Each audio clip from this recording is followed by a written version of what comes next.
In an ongoing effort to ready students in Lawrence County for their future in the job market, how to be a leader through resiliency was at the forefront at the Annual CTE Leadership Summit held at First Baptist Church in Lawrenceburg. CTE stands for Career and Technical Education. But what does it really mean?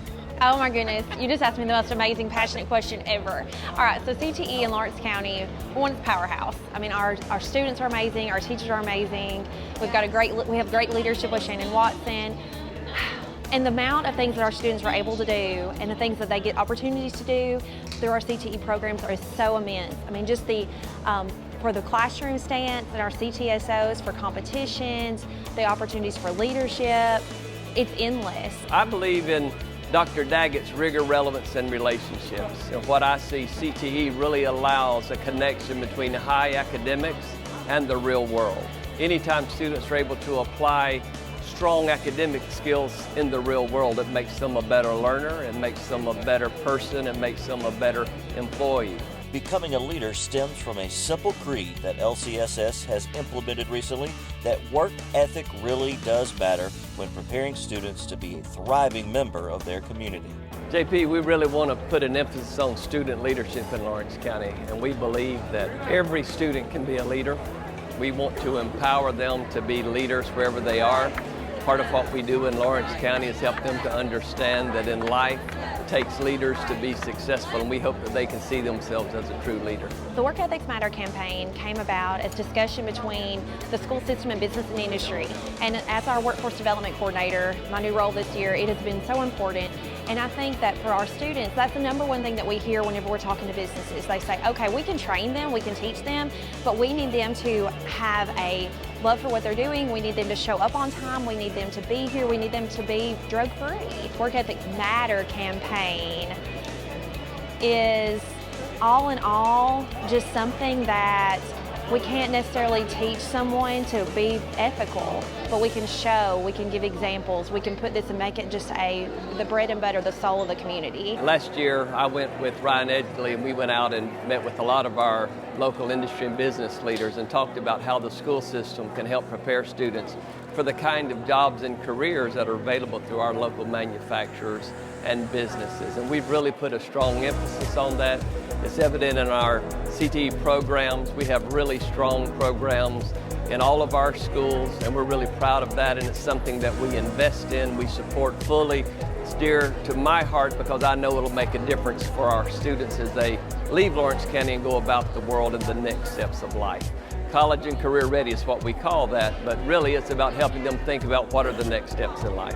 One of the 268 students in attendance already knows what her next step will be. So I want to be a teacher, and so I saw Miss True, Miss Lop's classes, and I thought that it would be a good idea to take them so I can be prepared for what I'm getting into. You're part of something. If nothing else, you're part of your family. And learning skills that you can take when you get out of school, you can take to college, you can take to work.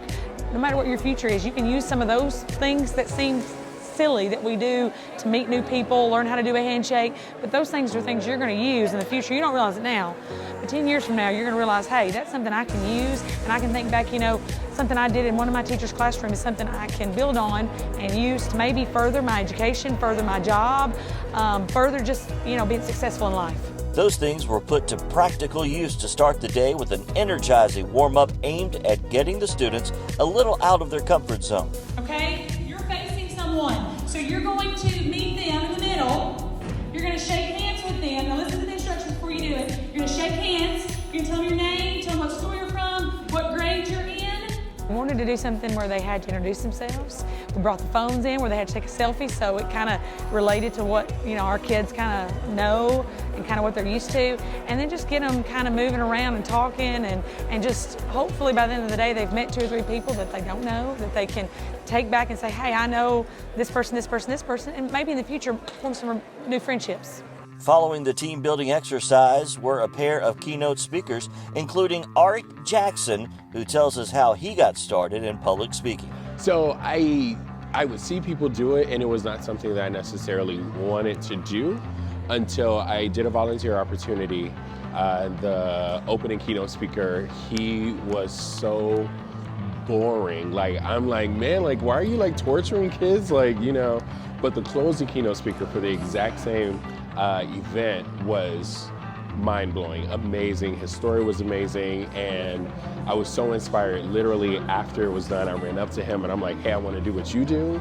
And I was fortunate enough where he said, hey, come on through, I'll tell you. And I went through, and that was 18 years ago, and I've been doing it ever since then. Say average! First of all, I think my biggest relatable point is just keeping it real.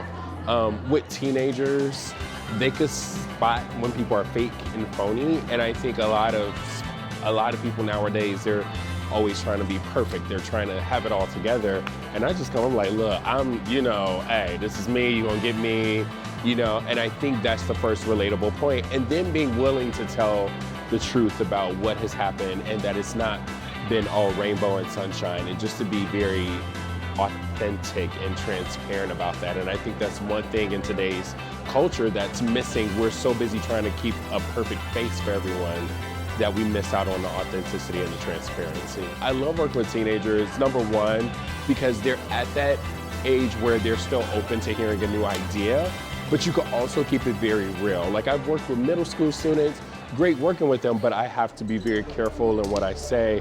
But with teenagers, and then the next is college students. College students, you know, sometimes they think they've already made it, they're already grown. But teenagers, they're like very open, and I love that because I just get to be my goofy self and just tell the truth. The theme of the day was resilient, and Jackson knows how to tap into that leadership trait. Share your story. Share those moments when you tried it one way and it didn't work, and then you tried it another way and it worked. Like, for me, that's really how I did it. That job with the temp agency and how that turned into it, I was just, as you say, showing up, and what people have seen is I just tell that story, and it's like, I didn't know all the skills. Like, I knew nothing about a law firm at that time, but I just showed up.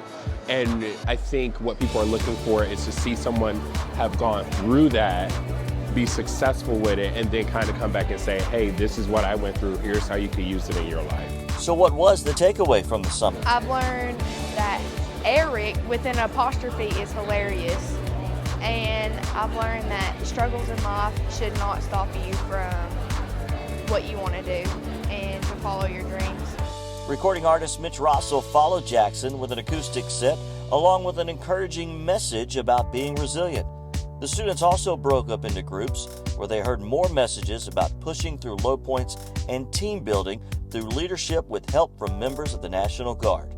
Before the day-long event ended, both leaders and students had some final thoughts on the annual event. My name is Andrea Kelly. I teach at Summertown High School, and I guess my message is stick to what you're good at, you know, build on that, use the people you have in your life as resources, and just, you know, pursue that goal. Those people in your life, those bridges that you're building will help you in the future. You may not realize it now. You can look back to those people and ask for help, and just keep doing what you're doing to be successful. I'm Hope McDowell, and for today, so far, it has been so amazing. Do you, be you, and also just then take joy, even if it's something that you think is gonna break you, enjoy it, live through it, know that's gonna make you stronger. I'm Gracie Maples, and I go to Lawrence County High School, and find the good and praise it. I'm Johnny McDaniel, Director of Schools. Find the good and praise it. My name is Eric Jackson, and the one piece of advice I want to give to you is this.